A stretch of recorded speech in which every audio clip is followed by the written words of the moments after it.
연화, 격동, 그리고 도약. 국경 없는 무한 경쟁 시대. 그 어느 때보다 치열해져가는 무역 분쟁 시대. 더욱이 세계는 지금 끝없는 경제 불황으로 치닫고, 우리 주변에선 왜 이런 일들이 생기는가? 무엇이 이 엄청난 대변화를 이야기하는가? 우리 사회의 엄청난 대지각 변동 속에서 과연 이 시대의 변화를 누가 되돌릴 수 있겠는가?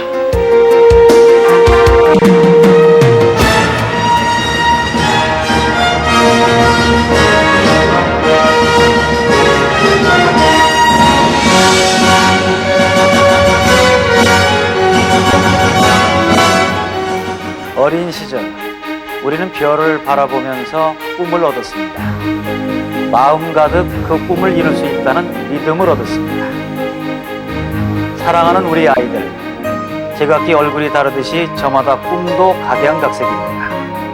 선생님, 운동선수, 의사, 과학자, 씩씩한 군인들, 여러분에게는 지금도 그런 꿈이 남아 있습니까? 있다면 여러분이 가진 그 꿈의 색깔은 과연 어떤 색깔일까요? 저와 여러분 모두는 지금 선택의 기로에 서 있습니다. 도전할 것인가, 주저앉을 것인가. 그러나 그 열쇠는 아무도 대신할 수가 없습니다. 오로지 당신의 용기 있는 선택에 달려 있습니다. 엄청난 21세기 대변혁의 중심에 서서 당신은 지금 홀로 설 준비가 되어 있습니까? 하나의 세계, 다양한 얼굴들. 지금 세계는 커다란 변화의 물결 속에 놓여 있습니다. 어제의 상식이 오늘의 상식으로는 통하지 않고 새로움과 낡음의 개념이 연 단위가 아니라 월 단위로 바뀌고 있습니다. 사람과 재화, 정보가 나라와 나라 사이의 담장을 넘어 지구촌 곳곳을 자유롭게 넘나들고 있습니다. 또한 서로의 이익이 부합된다면 국가도 경쟁 기업도 하나로 손을 잡는 시대가 됐습니다. 유럽에는 EU, 나프타, 태평양 연안 국가들은 에이펙 등으로 뭉치는 등 전 세계가 저마다 불확실성의 시대에 살아남기 위해 혼신의 힘을 다해 생존 전략을 펼치고 있습니다. 인사 개편을 통해 불필요한 고급 인력은 줄이고 자동화, 전산화를 통해 고용 인원을 감축시킴으로써 실직자는 더욱 증가할 것입니다. 또한 대기업은 살아남기 위해 대대적인 인원 감축 등 본격적인 구조 조정에 나서고 있으며 그 결과 100만 명 이상의 대규모 실업자가 증가할 것이라고 많은 전문가들은 입을 모으고 있습니다. 대기업에 입사해 안전하게 정년 퇴직기까지 근무할 것이라는 것은 옛 이야기입니다. 평생 직장이었던 공무원, 은행, 대기업도 이젠 더 이상 안전지대가 아닌 것입니다. PC를 이용한 재택근무 형태로 사업자는 부동산의 투자 비용을 감소시키려는 노력을 계속할 것입니다. 소호족이라는 말을 들어보셨습니까? 세계 제1의 부자 빌 게이츠는 미래를 재택근무의 시대, 무점포 사업 시대로 예측합니다. 한국의 대기업의 부채율은 재산에 비해 300% 이상에 거의 해당됩니다. 크게 투자했다고 큰 사업은 아닙니다. 돈을 적게 투자하고 큰 이익을 내는 것이야말로 자영사업가의 영혼일 것입니다. 생산자와 소비자 그 사이에 날로 심각해지는 교통체증의 문제와 낙후된 형태를 벗어나지 못하고 있는 유통구조의 문제 또한 풀어야 할 과제입니다. 제조한 물건을 최종적으로 소비자에게 전달하는 과정에서 차지하는 물류비는 앞으로는 교통난 해소의 노력과 유통의 혁신을 통해 중간상이 거세되고 생산자와 소비자가 가까운 쪽으로 이어질 전망입니다.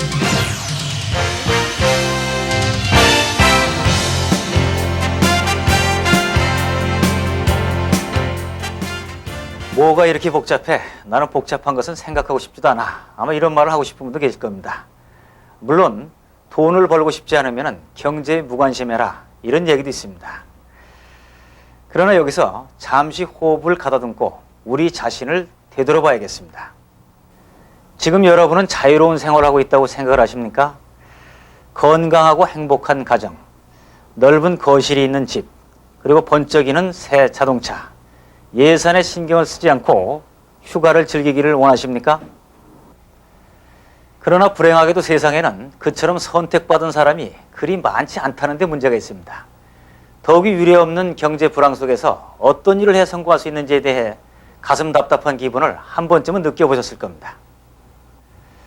그렇다면 수많은 사람들은 도대체 어떤 직업을 가지고 있기에 경제적인 구속을 벗어나지 못하는 걸까요? 지금부터 잠시 동안 다른 복잡한 문제는 접어두고 다양한 직업에 대해서 한 번쯤 살펴보는 게 어떨까요? 우리나라만 해도 2천만이 넘는 근로인구, 5만 5천여 종류의 직업이 있습니다. 사람이 태어나서 하고 싶은 일을 하면서 살아간다는 것은 신의 축복입니다. 이렇게 다양한 직업 중 당신은 무엇을 하고 계십니까?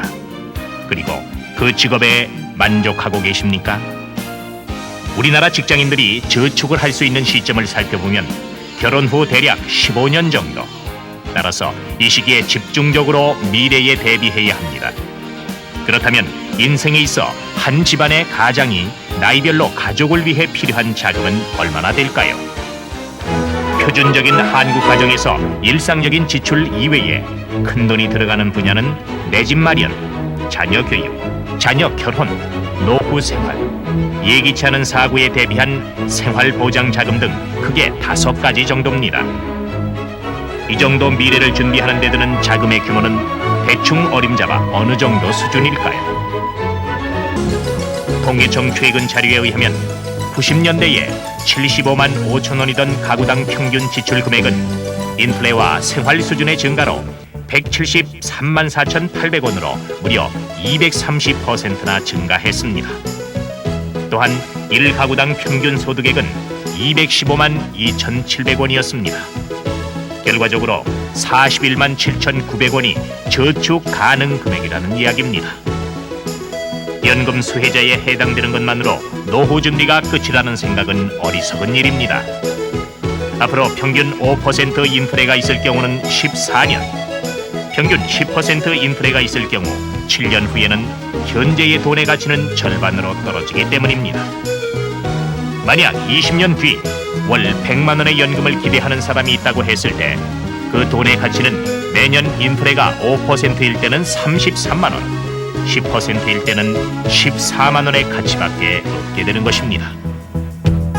이제 자녀들을 키워놓고 노후에 그들에게 기대는 전통적인 생애 계획의 시대는 지나가고 있습니다.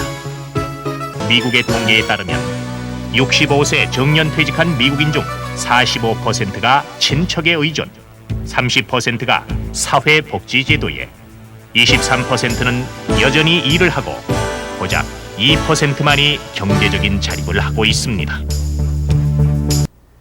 이 세상에 꿈이 없는 사람은 단 한 사람도 없을 겁니다. 그러나 그 꿈을 실현시키는 사람은 지극히 적은 것이 현실입니다. 살아가면서 몇 번씩 기회가 있음에도 불구하고 먼저 해결해야 할 경제적인 문제 때문에 적성에 맞지 않는 일에 매여서 소중한 꿈들을 조금씩 포기하게 되는 겁니다. 그렇다고 여러분은 그냥 주저앉으시겠습니까? 여기서 우리는 세계에서 가장 성공한 석유왕이자 사업가인 진 폴 게티의 명언을 음미해 보도록 하겠습니다. 그는 성공하는 비결에 반드시 들어가야 할 6가지 필수 조건을 다음과 같이 열거하고 있습니다. 첫째, 당신 자신을 위한 사업을 가져야 합니다. 둘째, 수요가 큰 상품이나 용역이 반드시 보장돼야 합니다. 셋째, 그 취급하는 상품이나 용역이 반드시 보장돼야 합니다. 넷째, 타 경쟁 대상보다는 더 나은 서비스를 제공해야 합니다. 다섯째, 당신의 일을 해주는 사람들에게 충분한 보상을 해주어야 합니다. 여섯째, 다른 사람의 성공을 발판 삼아 당신 자신의 성공이 이루어져야 합니다.